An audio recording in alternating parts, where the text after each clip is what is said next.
Do you think this raises the question that it's very important to be as decentralized as possible? Yeah, but why would the people in charge of the world allow that? If you're in charge of the world, your only concern, you don't care about food, you're not worried about a house. Like, what's your only concern? Staying in charge.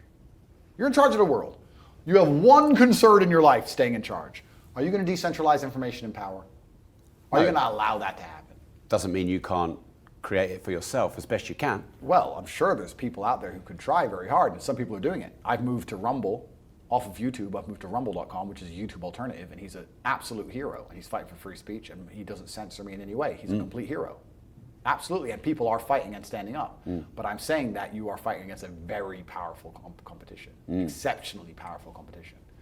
And it's dangerous to do, and it's very difficult to do. It's hard.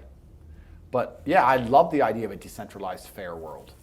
I'd love the idea of utopian scenarios. I'd love to live in a utopia. Who wouldn't? I just don't think it's human nature. I think as long as humans exist, it's not going to be that way. And I actually think we're at the tipping point where it's going to get really out of control. Because once AI takes control, which is coming, then we're really fucked.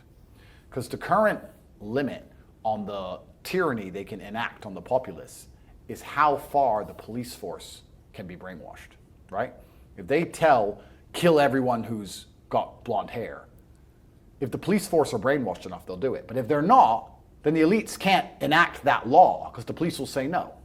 But once the policing is either robotic or AI, then you're fucked because there's no longer any human element. And that's where it's coming. And you don't have to think about RoboCop.